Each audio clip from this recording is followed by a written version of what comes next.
वीरः हनुमान् देवेन्द्रकृतं रामस्य साहाय्यम्। यदा सूर्यः उदयाचलम् आगतवान् तदा वानरसेना रावणसेनयोः युद्धम् आरब्धम्। राक्षसाः बाण परिघ खड्गादिभिः वानरान् प्रहृतवन्तः। वानराश्च वृक्षैः महाशिलाभिः च राक्षसान् प्रहृतवन्तः। उभयोः अपि पक्षयोः योद्धॄणां शरीरात् या रक्तधारा निर्गता सा रणभूमिं पङ्कमयीम् अकरोत्। ये राक्षसाः वानरसेनामध्यम् आगत्य संहारकार्ये मग्नाः आसन् तान् उद्दिश्य सेनायाः मध्ये तिष्ठन् रामः बाणवर्षणं कृतवान्। एतेन राक्षसाः नितरां भीताः। रामस्य बाणाः कुतः निर्गच्छन्ति, कदा निर्गच्छन्ति इति ज्ञातुं न शक्तवन्तः ते। बाणानाम् आगमनसमये उत्पन्नस्य वायोः कारणतः यदा महान्तः अपि वृक्षाः कम्पिताः भवन्ति तदा राक्षसाः ऊहन्ते स्म यत् रामबाणाः आगताः इति। प्रलयकालीनः वायुः इव रामबाणाः सञ्चरन्ति स्म। बहवः राक्षसाः संवृताः अभवन्। तदा रामः स्वसमीपे स्थितान् सुग्रीव विभीषण जाम्बवत् हनुमदादीन् उक्तवान्। अहं यथा बाणप्रयोगं कुर्वन् अस्मि तदा कर्तुम् अहं परशिवः च समर्थौ न अन्ये इति। लङ्कायां स्थिताः राक्षस्यः युद्धे रामेण क्रियमाणं राक्षससंहारं ज्ञातवत्यः। ताः उच्चैः रोदनं कुर्वत्यः विनाशस्य मूलकारणं शूर्पणखां बहुधा निन्दितवत्यः। सा पापिनी किमर्थं वा रामं दृष्टवती, किमर्थं वा सा रामम् इष्टवती। शूर्पणखायाः वचनम् अङ्गीकुर्वन् रावणः किमर्थं वा सीताम् अपहृतवान्, किमर्थं वा सः रामस्य शत्रुतां सम्पादितवान्। यदि सीता रावणवशा अभविष्यत् तर्हि अपि एषा घटना घटिता न अभविष्यत्। यदा विराधवधः जातः तदा वा रावणेन विवेकः प्राप्तव्यः आसीत्। अन्ते रामस्य एव जयः भविष्यति इत्येषा वस्तुस्थितिः रावणेन न अवगता एव। एतावती हानिः प्राप्ता चेदपि रावणेन विवेकः न प्राप्तः। अस्मान् सर्वाः दुःखसागरे मज्जयितुम् एव सः युद्धं कुर्वन् अस्ति। दुरभिमानकारणतः सः रावणः राक्षसकुलनाशम् अपि तृणाय मन्यते। धिक् रावणम्, धिक् रावणस्य अविवेकिताम् इत्येव वदन्त्यः राक्षस्यः मृतं पतिं पुत्रं सहोदरं वा स्मरन्त्यः रोदनं कृतवत्यः। रामः दावानलः इव राक्षसान् संहरन् अग्रे आगच्छन् आसीत्। तस्मिन् एव समये रावणः स्वपार्श्वे स्थितानां महोदर महापार्श्व विरूपाक्षाणां पुरतः आत्मश्लाघनं कुर्वन् आसीत्। यः खरं कुम्भकर्णं प्रहस्तम् इन्द्रजितं च मारितवान् तं शत्रुम् अहं मारयिष्यामि। मम बाणाः भूमिम् आकाशं च अन्धकारमयं करिष्यन्ति, वानरसेनां च कदलीसस्यानि इव कर्तयिष्यन्ति इति। रावणः यं रथम् आरूढवान् आसीत् तं रथम् 8 अश्वाः वहन्तः आसन्। रावणस्य मुखे घोरं राक्षसतेजः दृश्यते स्म।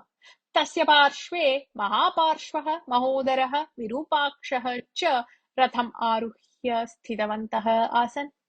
रावणः दर्पेण वानरसेनां प्रविश्य घोरं युद्धम् आरब्धवान्। येन क्रमेण रामः राक्षससेनायाः नाशं कृतवान् तेनैव क्रमेण रावणः वानरसेनां नाशयन् आसीत्। एतद् दृष्ट्वा सुग्रीवः वानरसेनारक्षणार्थं सुषेणम् आदिष्टवान्। स्वयं चापि युद्धार्थम् उद्युक्तः अभवत्। रणगर्जनं कुर्वन् सः महता वेगेन राक्षसान् अल्पेन एव कालेन संहरन् राक्षसेषु भीतिं जनितवान्। ततः राक्षसप्रमुखाणां संहारार्थं सः उद्युक्तः अभवत्। एतद्दृष्ट्वा विरूपाक्षः रथात् अवतीर्य गजम् आरुह्य वानरसेनायाः मध्यभागं गतवान्। तत्र तेन सुग्रीवः दृष्टः। सः निरन्तरबाणप्रयोगेन सुग्रीवं व्रणितं कृतवान्।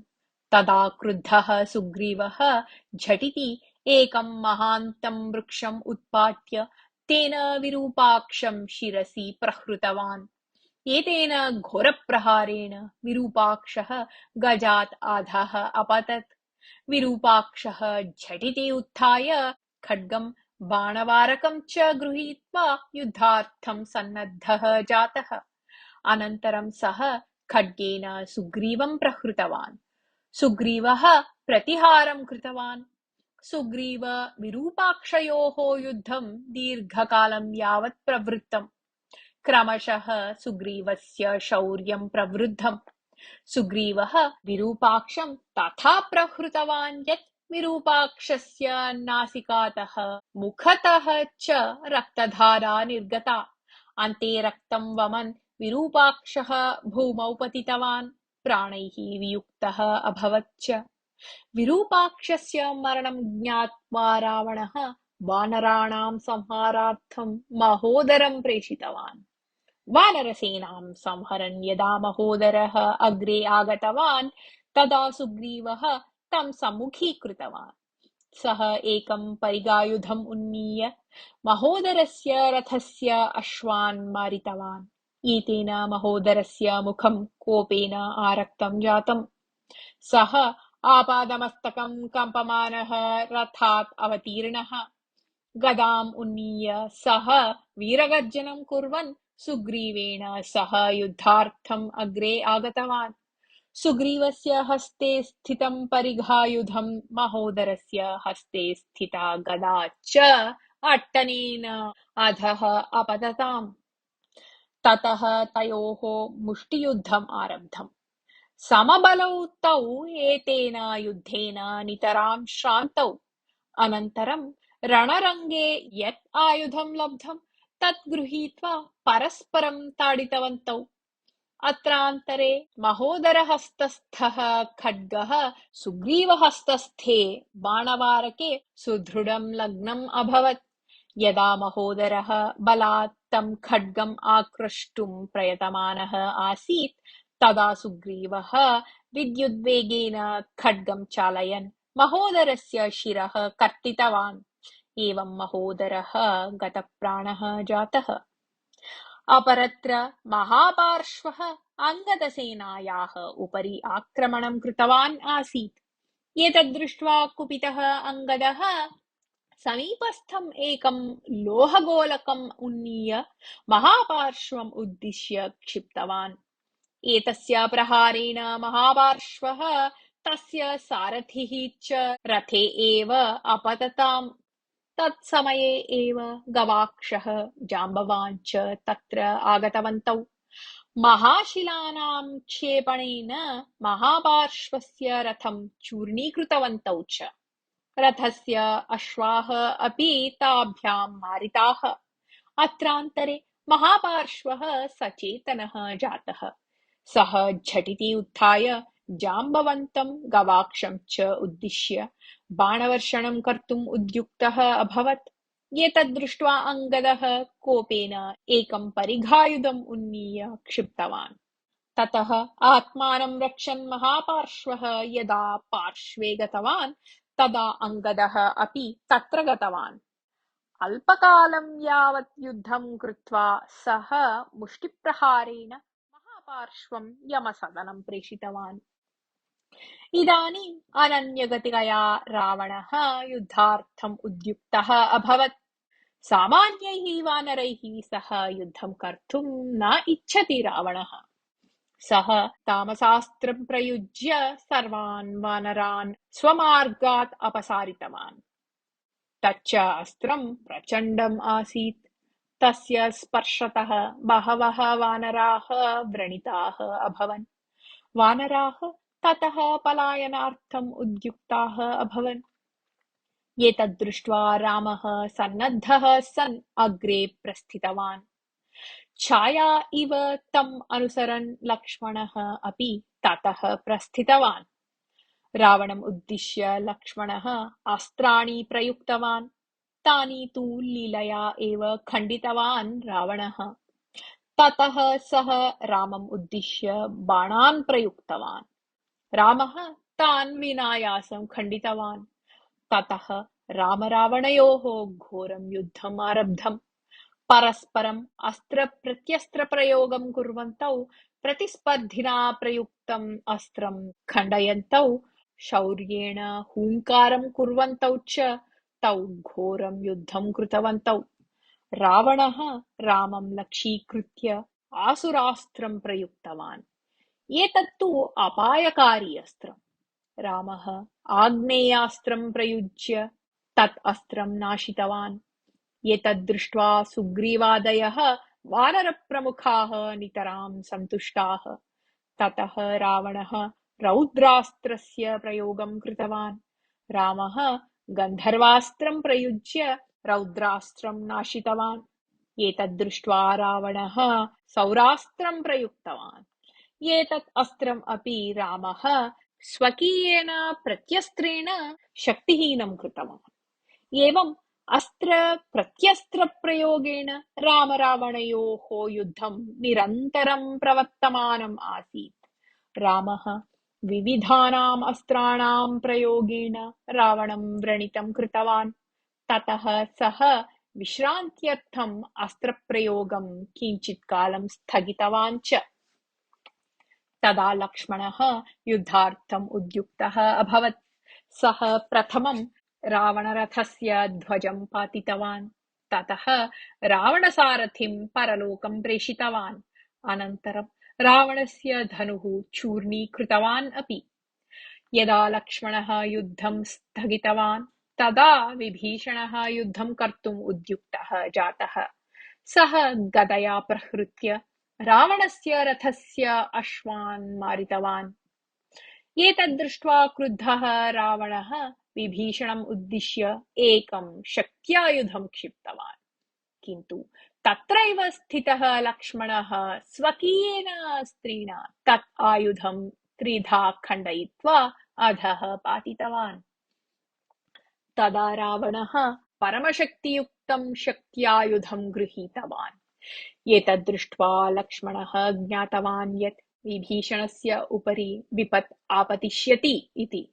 अतः सः झटिति विभीषणस्य पुरतः गत्वा विभीषणं कवचः इव रक्षन् स्थितवान्। अनन्तरं रावणम् उद्दिश्य निरन्तरं बाणवर्षणं कुर्वन् लक्ष्मणः रावणः तत् शक्त्यायुधं प्रयोक्तुम् अवकाशं यथा न प्राप्नुयात् तथा कृतवान्। तदा रावणः लक्ष्मणम् उद्दिश्य, आये अविवेकिन् लक्ष्मण, विभीषणस्य रक्षणं कर्तुम् इच्छन् भवान् मम अग्रे आगत्य स्थितवान् खलु? यावत् शरीरे प्राणाः भवेयुः तावत् एव खलु भवान् विभीषणं रक्षितुं शक्नुयात्। पश्यतु इदानीं मम एतत् शक्त्यायुधं भवतः प्राणान् एव पास्यति इति उक्त्वा लक्ष्मणं लक्ष्यीकृत्य शक्त्यायुधं प्रयुक्तवान् एव। एतद्दृष्ट्वा रामः झटिति शापं दत्तवान्। भोः शक्त्यायुध, भवान् शक्तिहीनः भवतु इति। तथापि शक्त्यायुधस्य गमनं न स्थगितम्। लक्ष्मणस्य हृदये प्रविष्टं सत् तत् बहिः आगत्य अधः अपतत्। रामः क्रोधेन दुःखेन च तत् अस्त्रं गृहीत्वा भञ्जितवान्।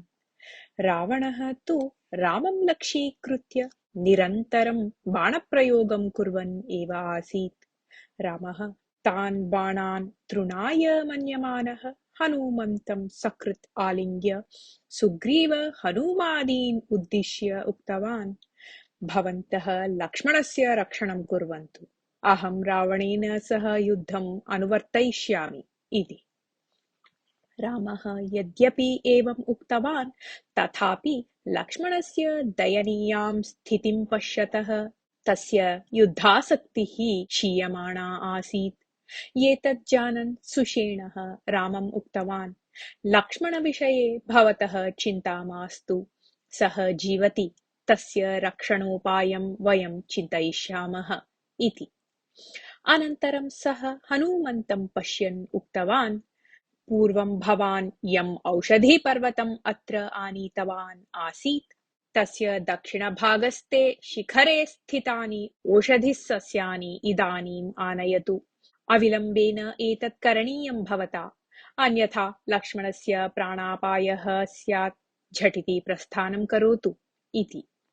हनुमान् क्षणमात्रेण ओषधिपर्वतस्य समीपं गतवान्, किन्तु आवश्यकम् ओषधसस्यानि अभिज्ञातुं न शक्तवान् सः।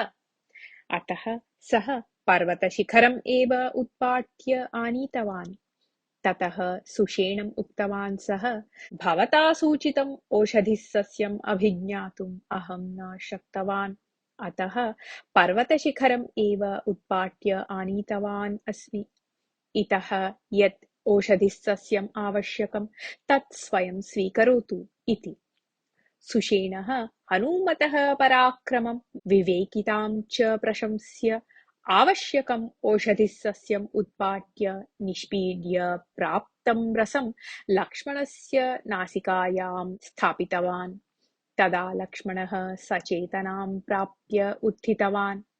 एतद्दृष्टवतः रामस्य नेत्राभ्याम् आनन्दाश्रूणि निर्गतानि।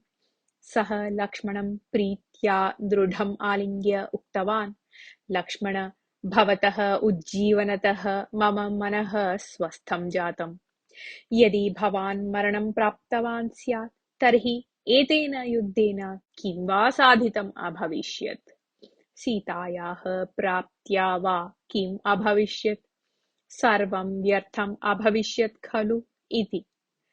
तदा लक्ष्मणः उक्तवान्, अग्रज, सामान्येन इव भवता एवं न चिन्तनीयम्। रावणं संहृत्य विभीषणं लङ्काधिपतिं करिष्यामि इति भवता प्रतिज्ञा कृता अस्ति। अतः सा प्रतिज्ञा मिथ्या यथा न स्यात् तथा प्रयत्नः करणीयः भवता। रावणसंहारार्थं प्रथमम् उपायः चिन्तनीयः। ततः लङ्काधिपतित्वेन विभीषणस्य पट्टाभिषेकः निर्वर्तनीयः। एतत् सन्दर्भे भवता अन्यत् किमपि न चिन्तनीयम्। लाभालाभादीनां चिन्तनम् अन्ते करवाम। अद्य सूर्यास्तः पूर्वं रावणस्य वधं कर्तुं प्रयत्नः करणीयः इति। एतत् श्रुत्वा रामः विना वचनं धनुः उन्नीतवान्। रावणं लक्ष्यीकृत्य बाणान् प्रयोक्तुम् उद्युक्तः अभवच्च। राम रावणयोः युद्धे काचित् न्यूनता दृश्यते स्म।